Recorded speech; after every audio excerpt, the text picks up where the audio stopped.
Boa noite a todos. Muda a dinâmica, né? Do irmão Vantuir para o Orival, né?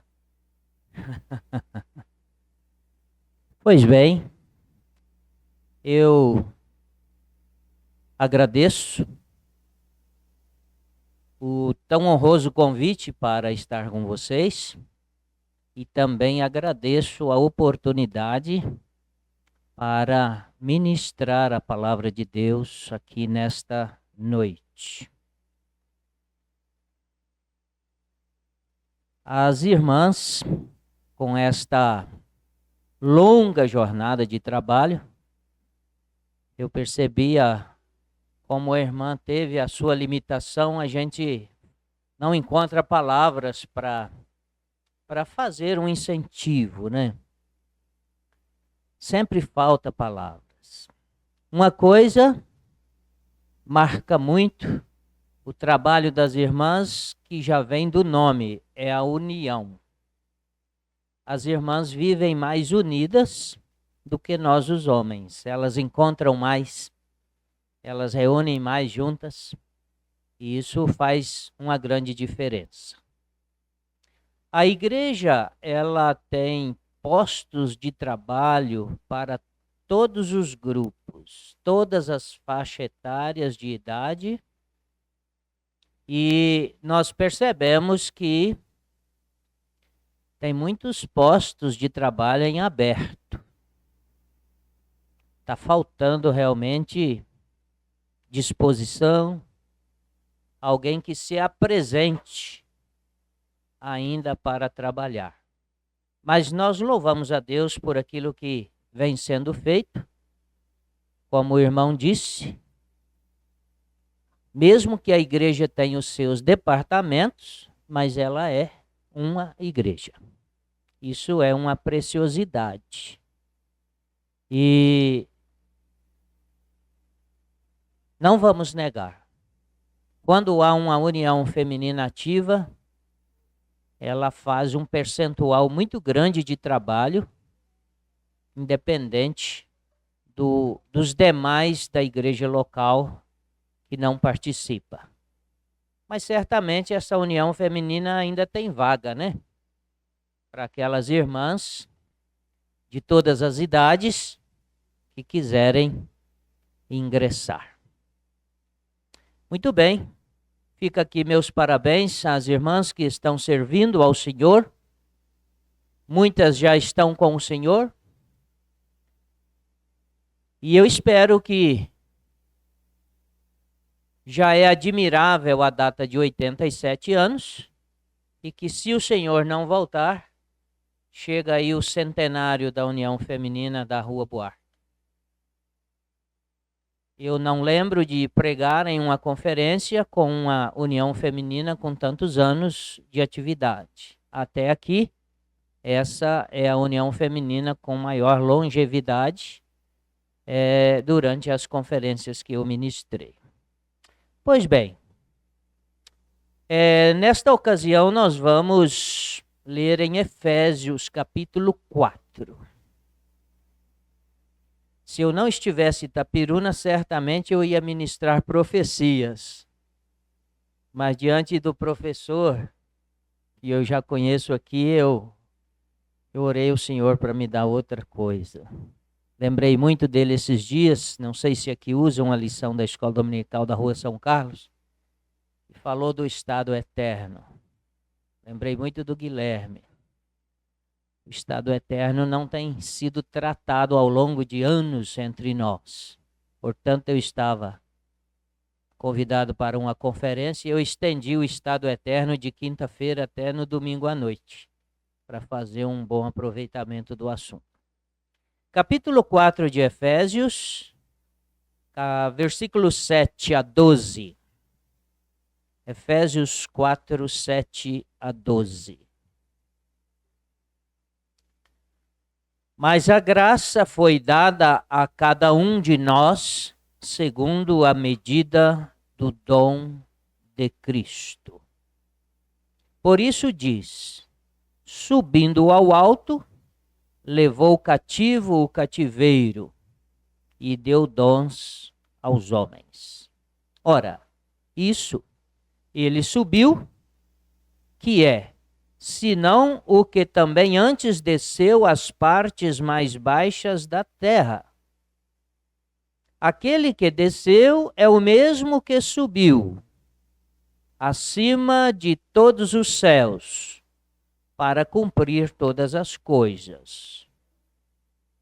E ele mesmo deu uns para apóstolos, outros para profetas, e outros para evangelistas, e outros para pastores e doutores, tendo em vista o aperfeiçoamento dos santos para o desempenho do ministério, para a edificação do corpo de Cristo.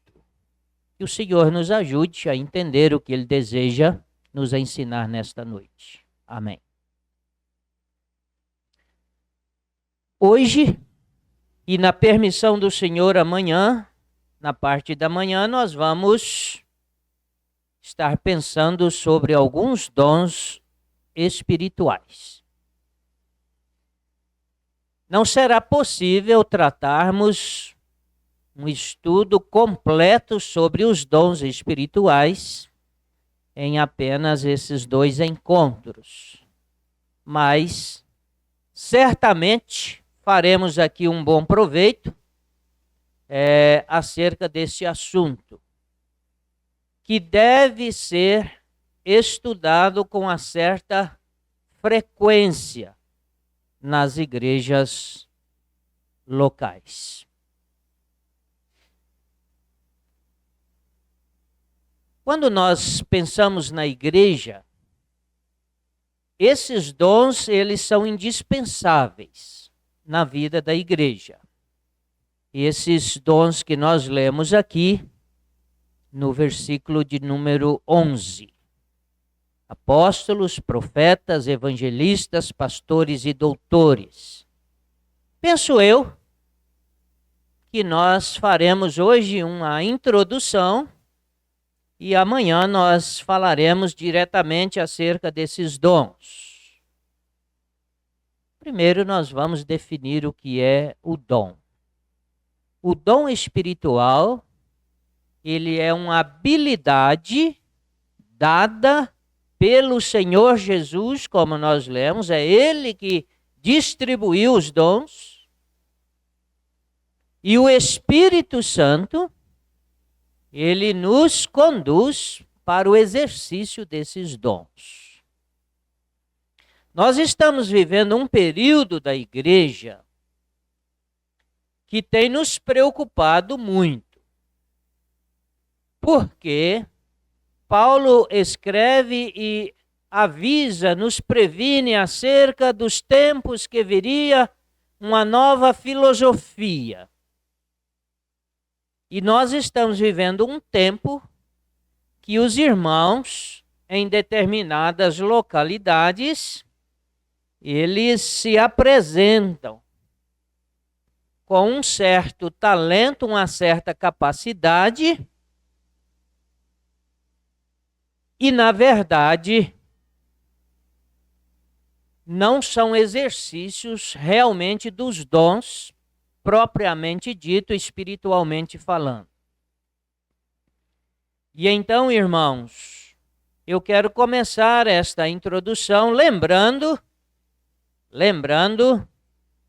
que ainda existe irmãos, quando eu digo irmãos, eu estou dizendo também as irmãs, que dizem que não tem o dom, ou um dom. Ou dizem que não tem nenhum dom. E eu quero iniciar dizendo a vocês que isto não é verdade. E eu espero que até amanhã vocês vão entender que eu estou correto na minha interpretação. Vocês lembram de um cântico que nós cantamos, que para cada crente o mestre preparou um trabalho certo quando o resgatou? Ah, mas eu não tenho dom, irmão. Eu não tenho dom. E eu pergunto, então você não faz nada?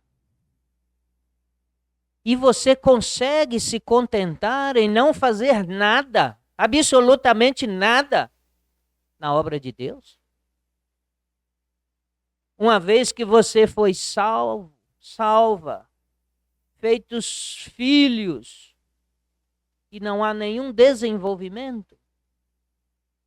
E então nós vamos pensar, irmãos, que a igreja precisa que todos nós façamos a nossa parte. Então vamos iniciar pensando no valor dos dons. Valor dos dons. Eu não derrubo ele, não. Nós lemos no versículo 9 que o Senhor Jesus subiu ao céu. Ele foi exaltado. Foi triunfante. Ele foi glorificado. E quando isso aconteceu? Somente depois da obra realizada na cruz.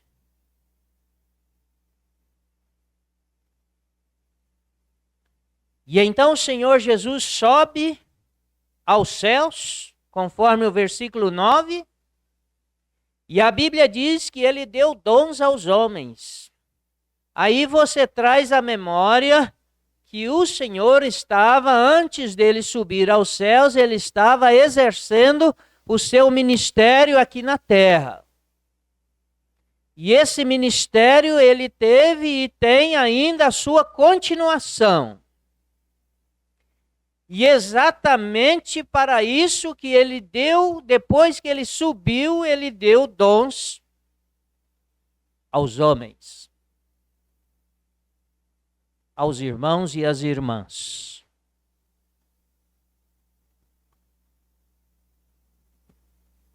Qual é o valor disso? Depois do Senhor realizar a obra lá na cruz do Calvário. Não vou entrar em detalhe, não é o assunto, a questão da maneira, né, que foi realizada a obra em seus detalhes, os irmãos conhecem. Quanto sofrimento. E agora então, quando ele sobe, ele dá esses dons a nós, com a finalidade de prestarmos um serviço espiritual. E simplesmente a gente diz assim, eu não ganhei não. Acho que eu sou inferior, sou menor. Eu não sei fazer nada. Eu quero te convidar para rever esses conceitos, se caso alguém entre nós tem comportado desta maneira. O dom é para trabalhar no serviço do Senhor, é uma capacidade, é uma habilidade que Ele nos dá. Lá depois, quem sabe amanhã nós vamos falar. Certamente um tem uma habilidade para uma coisa, outro para outra, um mais, outro menos. Mas não fazer nada não é um comportamento correto para um filho de Deus. O apreço dos dons, o valor do dom. Nós conhecemos muito bem a palavra dom como uma dádiva, um presente. E não é diferente também aqui. Não é diferente. As irmãs acabaram de ganhar um presente aqui. As duas irmãs ganharam lindas flores. E eu não tenho nenhuma dúvida de que elas vão cuidar dessas flores carinhosamente e sempre lembrar o dia que ganhou e por que ganhou, que foi uma homenagem. Aí você recebeu de Deus esta capacidade, esta habilidade para fazer. E você trata isso com desvelo. Você trata isso como se isso não tem uma importância na sua vida. É muito triste. Já imaginou você investir como o Senhor Jesus Cristo investiu e presentear alguém que você, no caso do Senhor, nós somos filhos, irmãos do Senhor Jesus Cristo, e depois você descobrir que a pessoa que você presenteou menospreza aquilo que você deu? Mente sentiremos tristeza. Irmãos, dons não é talento. Eu quero agora fazer essa distinção nesta introdução. Nós somos extremamente talentosos. Mas talento não é dom.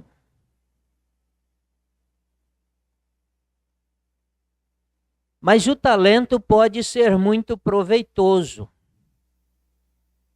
Os irmãos que exercem a área da música, eles usam o seu talento para servir o Senhor. Cantar não é um dom, é um talento.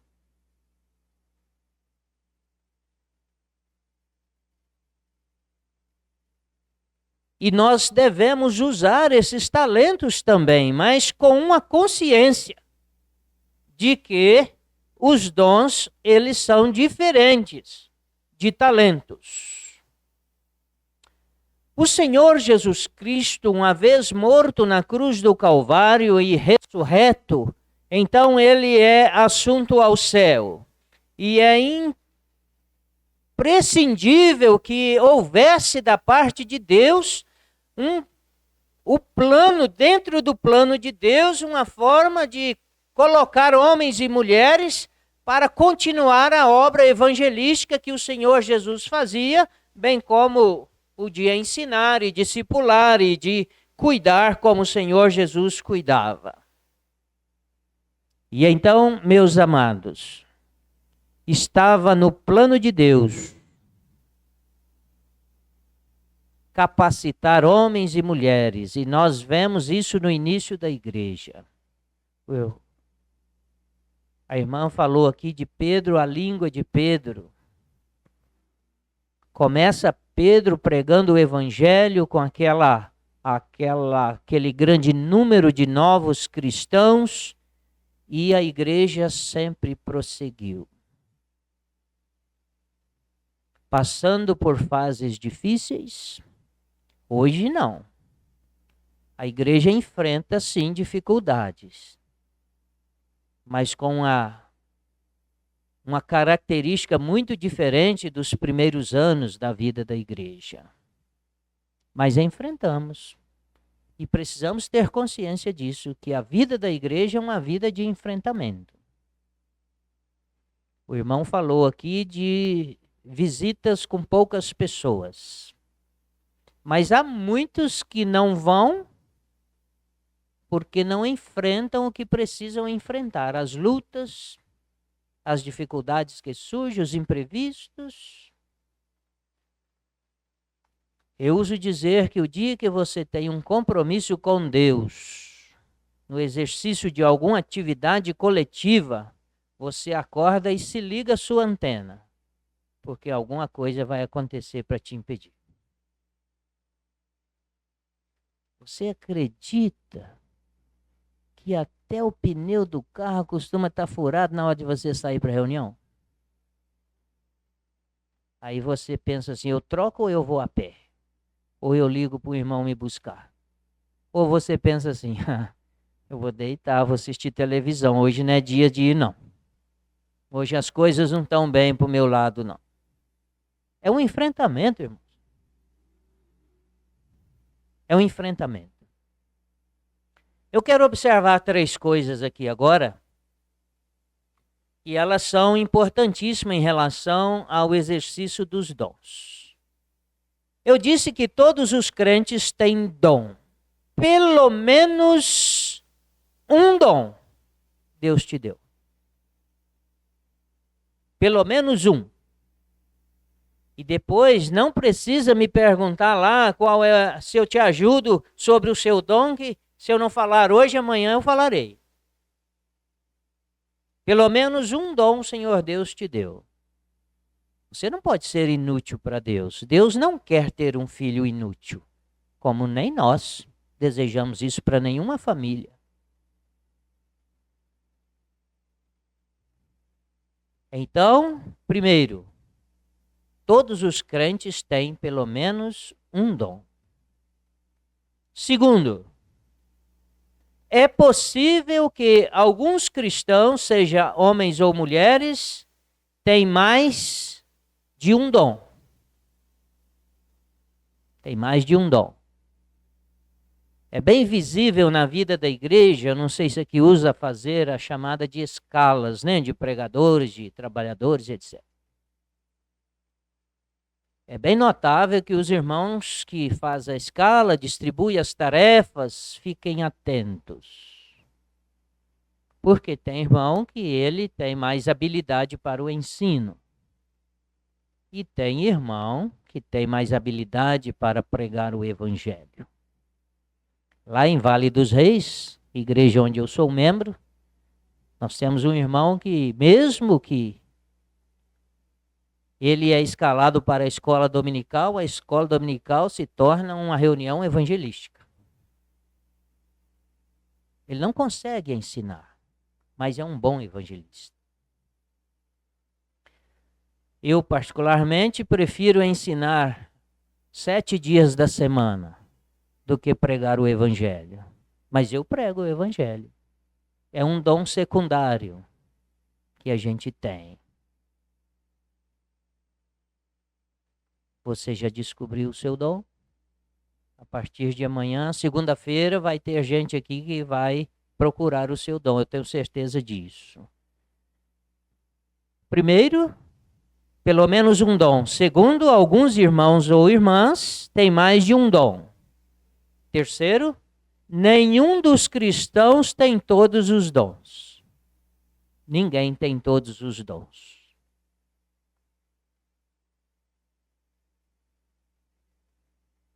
Não dá para fazer a obra do Senhor sozinho. Ele não dá todos os dons a uma única pessoa. O trabalho do Senhor sempre ele foi feito de forma coletiva. Nós somos ensinados isso desde a época que o Senhor iniciou o seu ministério chamando os discípulos. É interessante que nós aprendemos estas coisas. Agora nós vamos fazer aqui uma análise. Depois dessa introdução, nós vamos fazer uma pequena análise. Quando o crente, então, recebe o dom, meu irmão? Se todos têm, se eu falo para alguém que acha que não tem, essa pergunta está sendo feita aí. Quando é? Quando é que o cristão recebe um dom? Seria necessário colocar em oração? Seria necessário jejuar? Ou quem sabe nós deveríamos subir ao monte para orar para Deus, revelar qual é o nosso dom?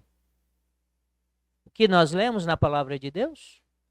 O Senhor dá o dom a cada um. E lá Paulo escreve aos Coríntios que o Senhor dá o dom conforme a fé e conforme a sua vontade.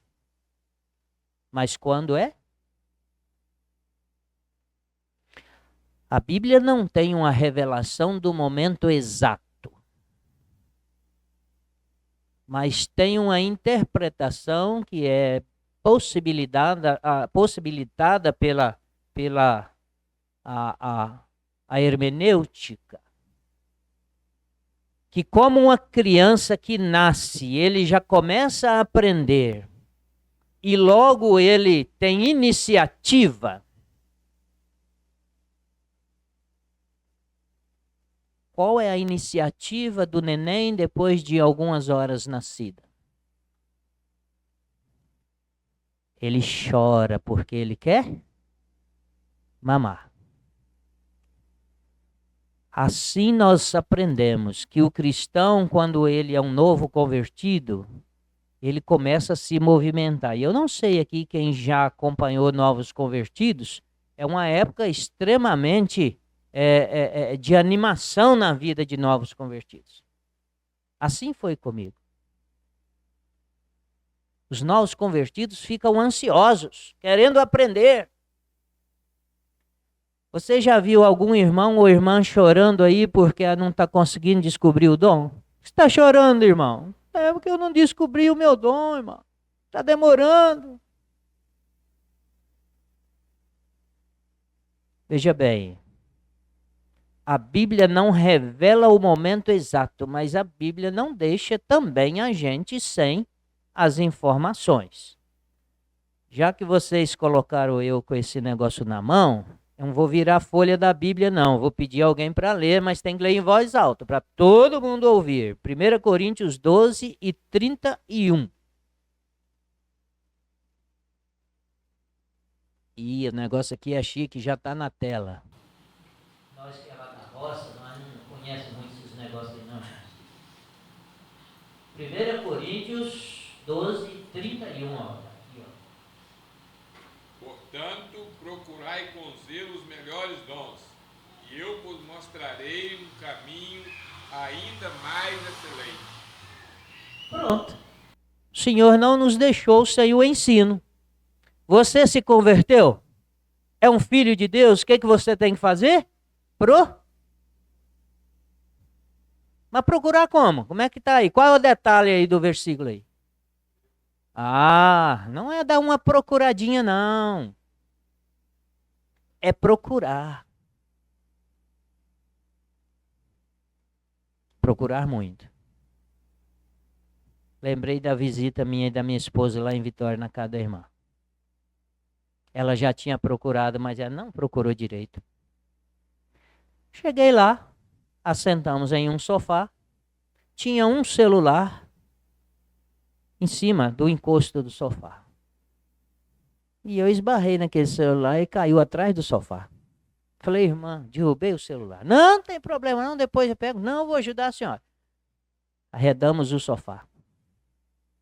Havia um cartão do banco sumido e a irmã disse que estava ficando louca para o que ia fazer, que aquele cartão sumiu e pedir outro era a solução, mas aonde que aquele cartão foi, com quem estava o cartão do banco? Atrás do sofá. Essa foi a procura sem zelo. Procura, irmão.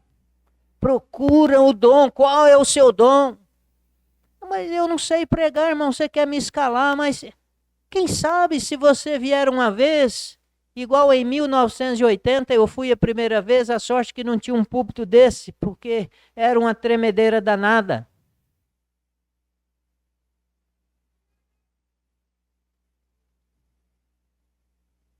E eu estudei em casa, não foi falta de estudar, não. Romanos 1, 16 e 17, a primeira mensagem. E em casa eu rascunhei. E na minha época não podia apresentar muito rascunho não, porque disse que não tinha inspiração não. Não podia escrever muita coisa não. Era um sofrimento, aquele papelzinho pequeno dentro da Bíblia. Até que os ingleses chegaram com uma apostila desse tamanho encadernada, aí nos livrou daquele sofrimento. E com aquele rascunhozinho lá, com aquelas letrinhas miúdas e... Em casa eu pensei, eu tenho uma mensagem de 30 minutos garantida, eu estou tranquilo. Tinha um auditório mais ou menos como esse. A igreja de Aimorés, na época, reunia um bom número de irmãos. Quando eu subi lá na frente, igual estou aqui, que eu olhei para lá, irmãos, não foi fácil, não. Não é fácil até hoje, mas não foi fácil. E eu insisti. E eu tomei muito sabão do irmão líder. Judas sabe muito bem como nós andava na linha. E depois um irmão me aconselhou e falou, mas sabão não é negativo, é positivo. Depois do sabão, se você enxaguar, você fica limpo. Falei, então, eu continuo tomando sabão e vou enxaguando. Irmãos amados, procurar o dom é algo desafiador até encontrar. Qual é o seu dom? Qual é a habilidade que Deus te deu para você realizar alguma coisa no trabalho do Senhor? Quanto tempo você se converteu se você não fez nada até agora, dizendo que não tem um dom? Não é verdade. O problema está em você, você precisa corrigir isso.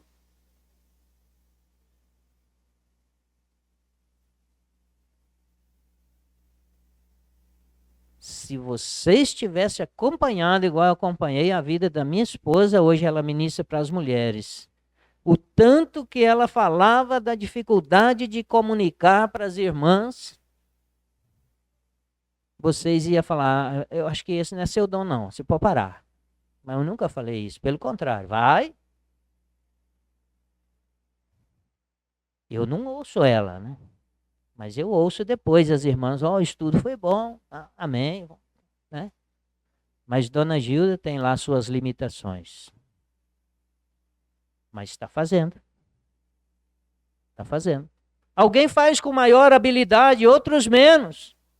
Mas é necessário fazer. Volte amanhã, tá? Para você ouvir sobre os 4 dons principais aqui. Que hoje é só a introdução acerca dos dons. Procurar com zelo. Investe em procurar. Mas como é isso, irmão? Debaixo do sofá a mulher achou foi o cartão. Não, você vai encontrar lendo as escrituras e orando. E você vai apanhar um papel. E você vai se esforçar para ver se você tem habilidade para montar um sermão. O que esse texto está falando aqui? O que eu poderia comentar neste texto? Alguns livros que possam te ajudar. Ou até mesmo fazer um curso. Para descobrir se você tem essa habilidade ou aquela.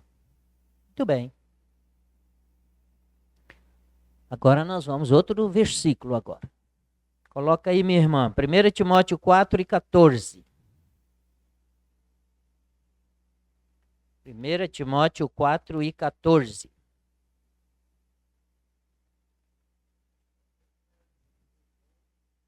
Em ti, o qual te foi dado por profecia, com imposição das mãos do presbítero. Não desprezes o dom que há em ti. Muito bem. A Bíblia falou para quem? Para quem que a Bíblia fala? Falou para vocês? Falou para mim também. Então eu tenho dom e você também tem. É para você não desprezar o dom que há em ti, que o Senhor deu. Desprezar um presente de Deus, uma habilidade para ingressar em um trabalho mais importante que existe durante toda a história da humanidade? É o serviço da igreja do Senhor, é o ministério, é a palavra pregada, ensinada. Não é possível. Precisamos rever isso, irmãos.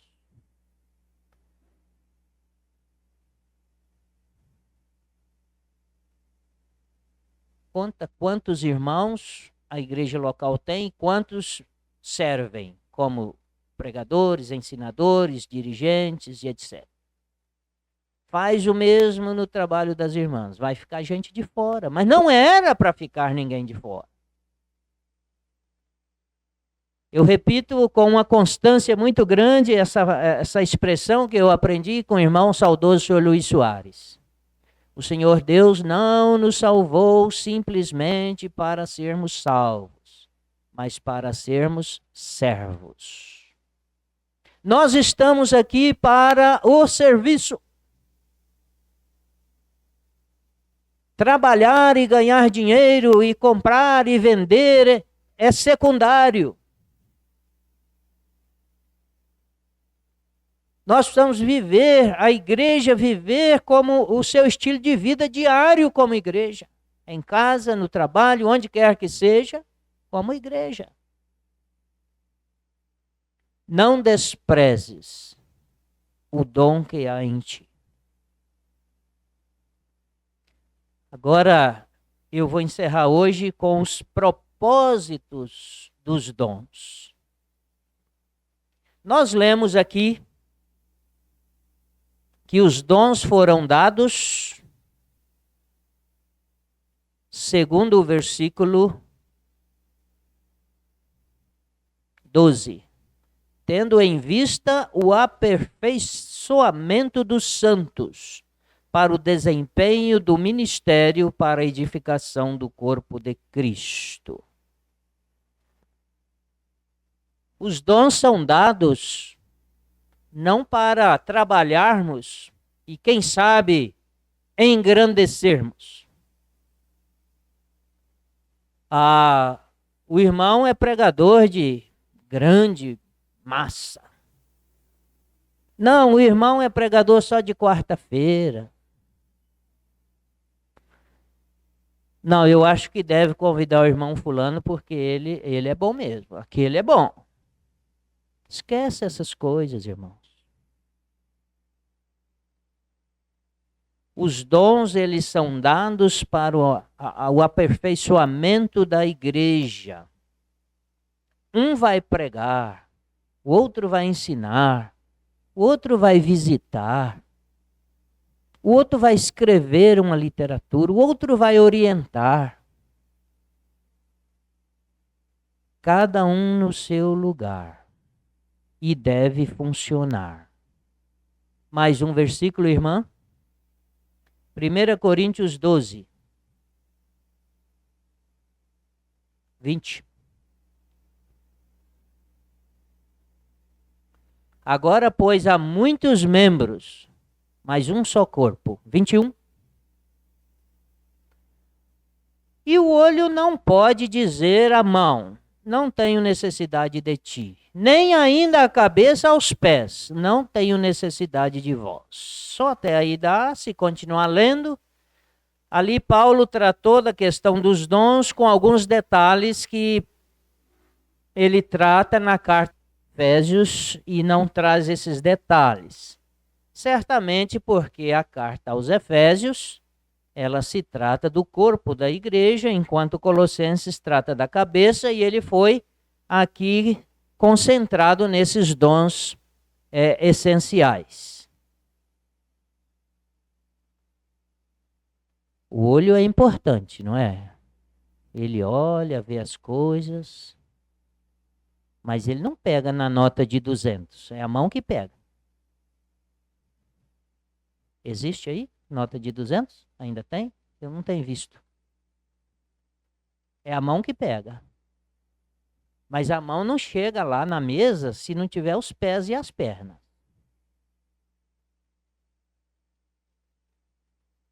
Então, irmãos, uma igreja não pode sobreviver só de cantores, só de evangelistas.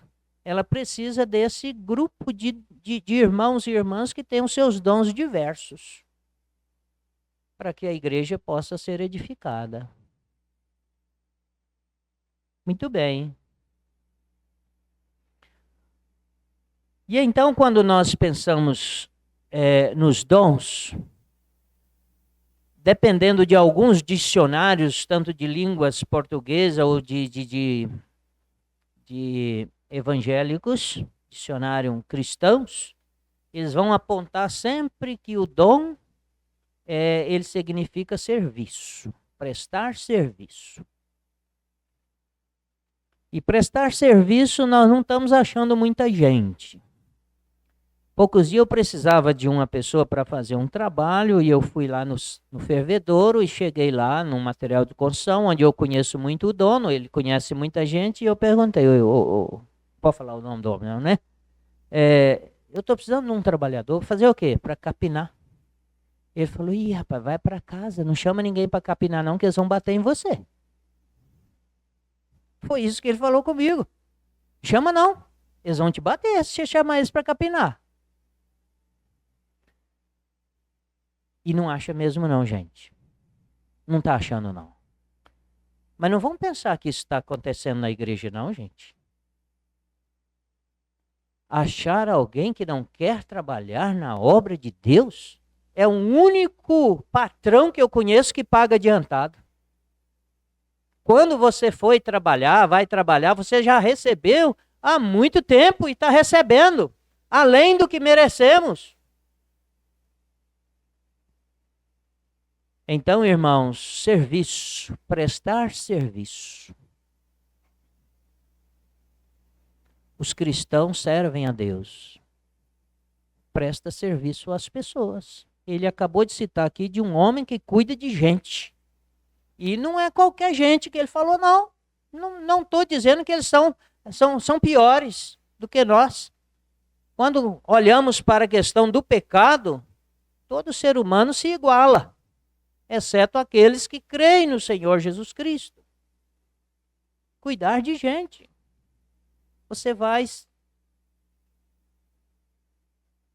Seu serviço vai abençoar muitas pessoas. Eu gostaria que todos os irmãos e as irmãs tivessem filhos na fé. É uma expressão, irmãos, que não engrandece não, mas ela enriquece. Quando você encontra alguém que te dá um abraço e diz, olha, você contribuiu para que eu cresça no Senhor Jesus Cristo. Lá em Vale dos Reis eu tenho irmãos que dão benção. Não são meus filhos de sangue, mas eram meus funcionários quando eu tinha uma serralheria. Com 12 anos, eu levava para casa de oração, como dizia minha mãe, uma penca de menino. E vários deles se converteram, são pregadores. Eles ligam, benção. Hoje muitos não tomam benção nem pai e mãe mais, né? Mas, irmãos, a nossa vida pode abençoar muitas pessoas com essa habilidade que o Senhor nos deu. Últimas palavras de hoje. O trabalho é do Senhor. E ele leu aqui que não é vão. Se tem um trabalho que você faz, que ele é totalmente visto, registrado para recompensa, é o trabalho do Senhor. Ao ponto do evangelista registrar que se você der um copo de água em nome do discípulo, você tem recompensa. O trabalho é do Senhor e Ele quer que nós façamos. Mas, na verdade, Paulo escreve em outra escritura, lá em Coríntios, dizendo que é o mesmo Deus que opera tudo em todos. Ele deu a habilidade e é Ele que faz. É Ele que faz. Através de mim e de você. O problema é que nós estamos esperando um dom. E eu tenho um dom de pregar sem estudar a palavra. Eu estou querendo um dom, mas um dom que eu não preciso me desgastar. Não existe, irmão. Essa habilidade que o Senhor nos dá é de manusear a palavra. E a palavra tem que ser lida. Você tem que buscar. Não tem tempo? Tem. Tem tempo, sim. Tem tempo.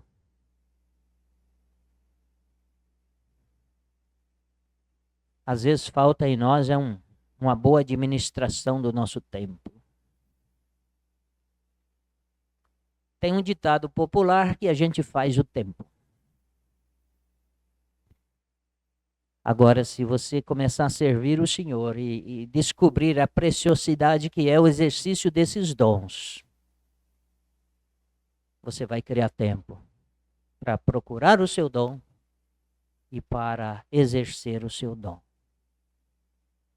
As pessoas são salvas por ouvir o Evangelho. E o Evangelho é proclamado pelos cristãos através desta habilidade que Deus dá. Lá em Vitória nós temos um irmão muito amado, e ele começou a ir à casa de oração, porque ele era solteiro e diz ele que inculcou que ele tinha que casar com a moça crente, que as moças crentes que são boas. E ele começou a ir na casa de oração. E para completar, dizer que olhava uma moça, olhava a mãe dela. Que dizer que pensava assim, quando ela ficar velha, ela vai ficar igual a mãe dela. E o danado casou com uma mulher bonita que tinha uma sogra bonita. Conhecemos ela de cabeça branquinha, mas uma senhora linda. Muito bem. Mas ele começou a ir lá e dizer que todo pregador falava para ele. E ele falou, eu vou comprar uma Bíblia e eu vou desafiar esses pregadores. E comprou mesmo, e começou a ler. Mas mergulhou nela. Não tinha 6 meses, ele rendeu a Cristo como Salvador. Trabalhamos junto, ele trabalha ainda, já está bem mais velho do que eu. As pessoas que estão aqui sem Cristo, vocês não estão ouvindo aqui um blá blá blá, não. Deus está falando através da palavra. E aqui não tem ninguém melhor ou pior. A Bíblia diz que Deus ama todos. Deus amou todos e ama todos. A única diferença aqui pode ser que você ainda não é filho de Deus. E você pode dizer assim, não, aí é blá blá blá. Todos são filhos de Deus. Não é verdade. A Bíblia diz que todos foram criados por Deus. E Deus ordenou assim, ide e pregai o Evangelho a toda criatura. Quem crer será salvo. Você hoje pode crer e se tornar um filho de Deus. Do contrário, você se mantém uma criatura. Não é o nosso desejo e nem do Senhor. Portanto, para isso estamos aqui. Para falar dessas verdades a você. Que o Senhor Deus nos dê graça de termos acrescido um pouquinho o nosso conhecimento, ou uma consolação, ou um despertamento. Que assim seja. Amém.